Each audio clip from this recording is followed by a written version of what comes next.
je me présente très rapidement. Donc, je suis effectivement chercheur associé au laboratoire de cognition humaine et artificielle, Université Paris-Ouest Nanterre-La Défense. J'ai fait mon doctorat en sciences de l'éducation sur l'évaluation de la formation dans le cadre d'une thèse CIFRE à l'IFIS, qui est l'Institut de formation des industries de santé, sous la direction de Fabien Fenouillet, qui est spécialiste de la motivation, mais dans l'équipe apprenance et formation des adultes ou de Philippe Carré. Voilà. Et je suis également, parallèlement à cette activité et surtout à temps plein, responsable du développement des projets qui impliquent l'utilisation des technologies pour apprendre et responsable du développement de l'ingénierie d'évaluation de la formation à l'IFIS. Voilà. Donc je vous propose de commencer. Et si vous avez des questions lors de l'intervention, donc n'hésitez pas à formuler votre question. Donc je vais déjà vous présenter ce que j'avais un petit peu envisagé dans cette présentation, donc le plan, sachant qu'on se reverra en fait par la suite lors d'un atelier et que nous aurons l'occasion de revenir si besoin sur certains points sur lesquels j'aurais été un petit peu vite et on pourra en fait affiner ensemble et j'aurai surtout le plaisir de pouvoir vous voir en réel et en face à face. Donc, ce que je vous propose de faire, c'est de commencer par alors une petite histoire de l'évaluation de la formation, très très rapide, mais pour essayer de voir et de comprendre finalement comment est-ce que comment est-ce qu'elle s'est développée et peut-être d'expliquer un petit peu pourquoi où l'on en est aujourd'hui. Ensuite, on va faire un petit peu un état des lieux, enfin quelques définitions de l'évaluation, hein. Qu'est-ce que c'est qu'évaluer un dispositif de formation, une action de formation, ce qui n'est pas la même chose que d'évaluer les individus, hein, les compétences des individus, etc. Donc on va voir ça. On va également préciser la différence entre l'efficience et l'efficacité de la formation,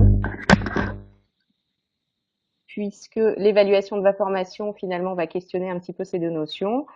Et puis ensuite, je vais également, puisque j'avais un petit peu consulté ce que vous avez pu voir par ailleurs avant cette intervention et puis ce que vous allez faire dans la suite de votre parcours, j'ai souhaité également resituer l'évaluation comme partie intégrante des grandes étapes de l'ingénierie pédagogique. Euh, et à partir de là, on verra ensemble l'incontournable modèle de Kirkpatrick, hein, qui est le modèle d'évaluation de la formation à 4 niveaux, dont on entend beaucoup parler. Je ferai avec vous un petit état des lieux des pratiques d'évaluation dans les entreprises aux États-Unis, au Québec et en France, pour finalement questionner la question de l'efficacité de la formation et des critères d'efficacité, et pour essayer de comprendre finalement qu'est-ce qu'on entend par une formation efficace ou une formation efficience, que l'on se situe du côté des pratiques ou que l'on se situe du côté de la recherche en fait sur le sujet. Et puis, je ferai en particulier un focus sur l'évaluation de la satisfaction. Donc, je vous présenterai en fait une partie du travail de recherche que j'ai pu faire sur le sujet, qui nous permettra en même temps d'illustrer un petit peu, bien que ce soit sous l'angle là de la recherche, des aspects méthodologiques qu'il faut un petit peu avoir en tête lorsqu'on construit des outils.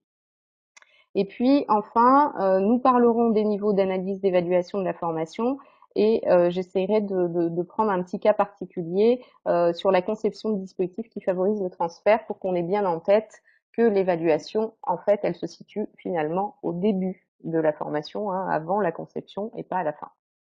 Voilà. Alors, petite histoire de l'évaluation de la formation. En fait, l'ancrage des recherches aujourd'hui, hein, de l'évaluation de la formation et des pratiques d'évaluation de la formation, c'est un ancrage dans le monde industriel. Donc, c'est bien ce que dit Barbier. Paradoxalement, en fait, ce n'est pas dans le monde des institutions de formation, mais dans le monde industriel que se sont posés pour la première fois des problèmes d'évaluation des actions de formation.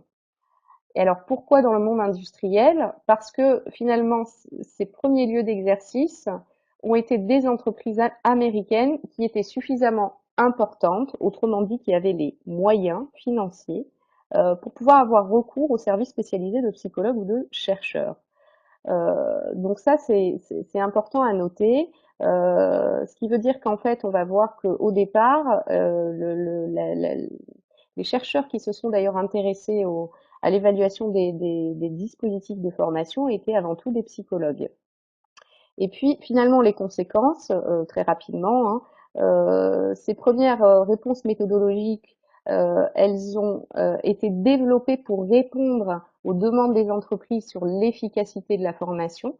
Donc on était bien déjà dès le départ en fait dans une logique finalement de productivité de la formation. On y reviendra tout à l'heure.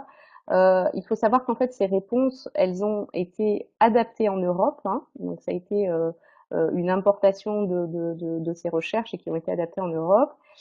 Et il y a eu notamment, je trouvais que c'était intéressant de vous le signaler, des travaux notamment de l'UNESCO, de l'OCDE, dans le prolongement de ces recherches, sur la question de l'efficacité des systèmes d'enseignement, notamment avec les pays dits en voie de développement. Et ce qui est intéressant à regarder, c'est surtout quels étaient les critères essentiels retenus dans le cadre de ces travaux de l'UNESCO et de l'OCDE pour parler d'efficacité. Vous avez la productivité des investissements en la matière, mais également la réduction de la déperdition des effectifs.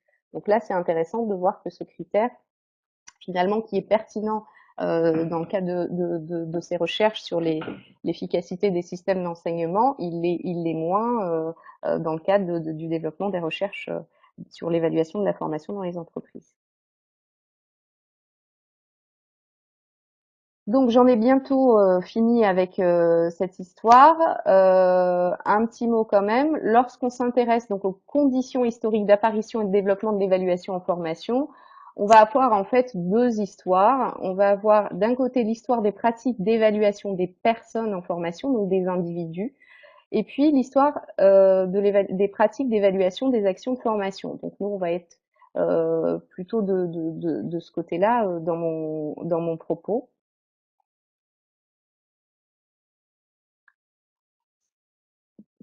On peut également commencer un petit peu à distinguer trois formes d'évaluation, hein. On a plusieurs typologies finalement pour pouvoir parler d'évaluation de la formation.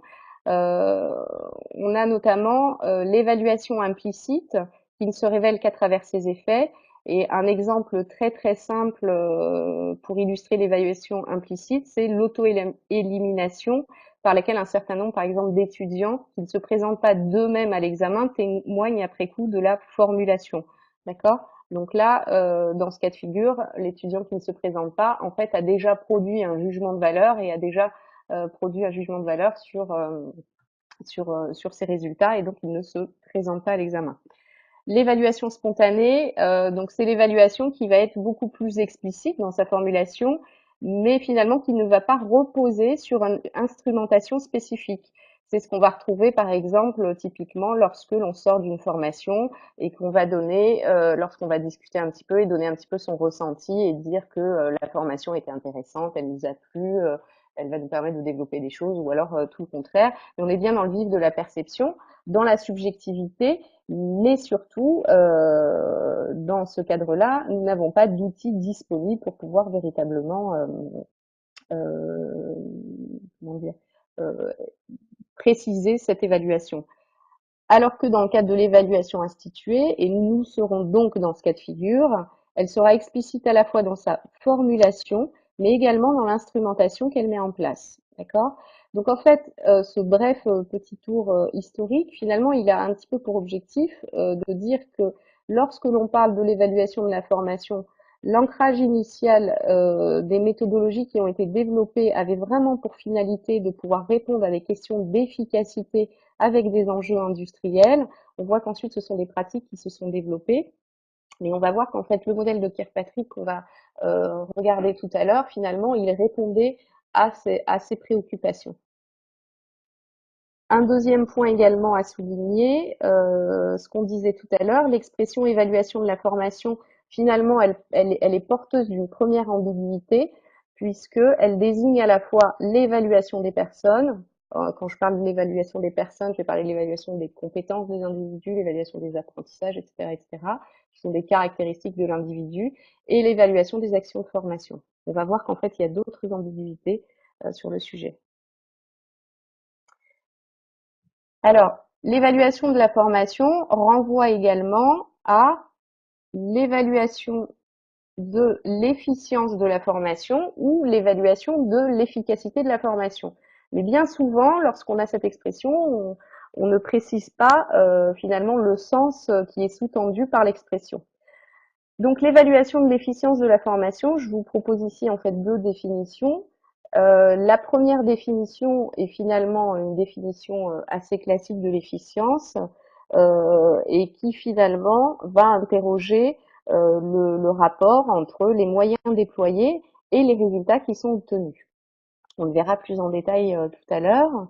Je vous ai proposé également une deuxième définition que je trouve un petit peu plus intéressante, qui certes tient bien compte de ce rapport entre résultat et coût, mais donc c'est la définition de Philippe Carré, une formation efficiente, c'est-à-dire capable d'optimiser le rapport avec ses résultats et ses coûts, doit être co-construite et coproduite avec l'apprenant, client principal, à qui revient le premier rôle dans la formation.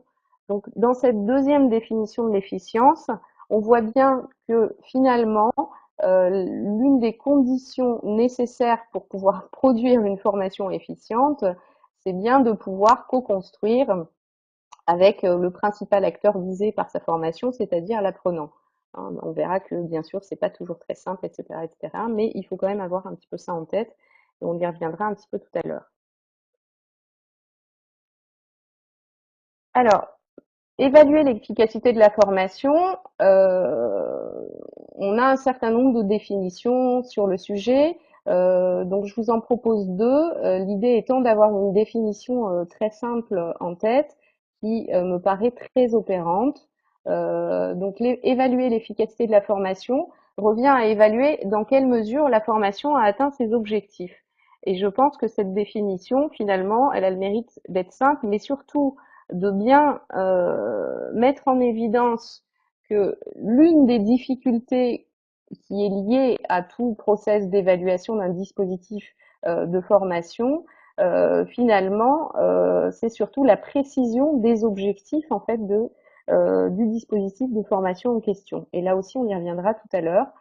Autrement dit, pour moi, parler de formation efficace, utiliser cette expression, n'a finalement pas de sens intrinsèque, puisque l'efficacité doit toujours être amenée finalement à un objectif préalable qui est défini et pour lequel on s'est ensuite donné les moyens d'avoir une instrumentation adéquate et des critères, des indicateurs adéquats.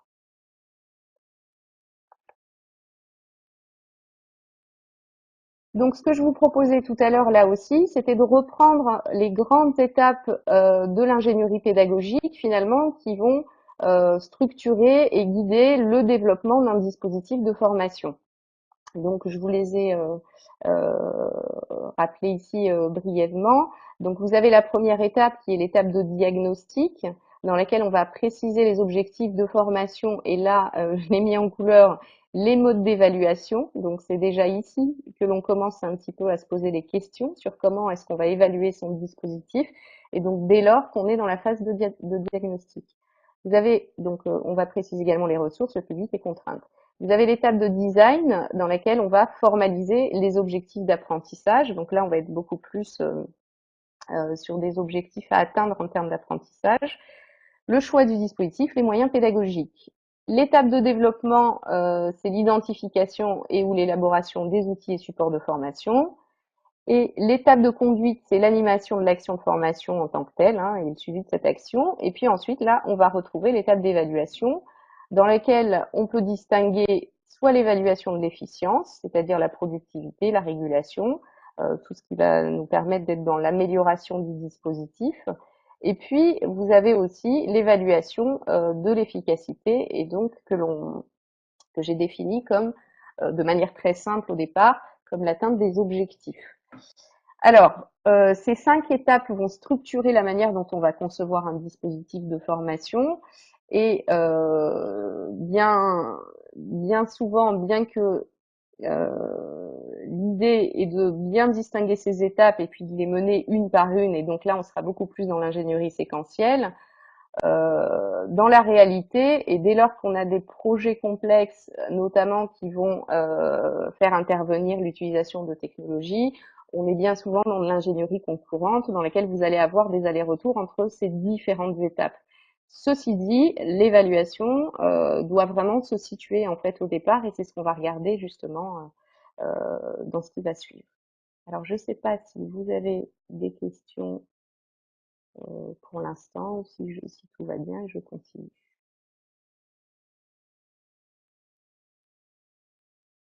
Alors, je continue. Donc, je reviens à ce que je vous avais proposé tout à l'heure. Donc, finalement, qu'est-ce qu'évaluer la formation? Donc, on peut avoir une première définition très très simple. Donc là, j'avais consulté le nouveau Petit Robert. Le mot évaluer a deux sens. D'une part, porter un jugement sur la valeur, et puis d'autre part, déterminer finalement une quantité par le calcul sans recourir à la mesure directe. Et donc finalement, le mot évaluation va renvoyer au mot valeur et du point de vue de l'étymologie du terme, c'est bien ce qu'on va retrouver. C'est donner de la valeur à quelque chose. Une deuxième définition qui me paraît aussi intéressante, donc c'est l'évaluation de Hadji, qui là se situe plus dans le domaine scolaire. L'évaluation est un questionnement sur le sens de ce qui se produit dans la situation observée.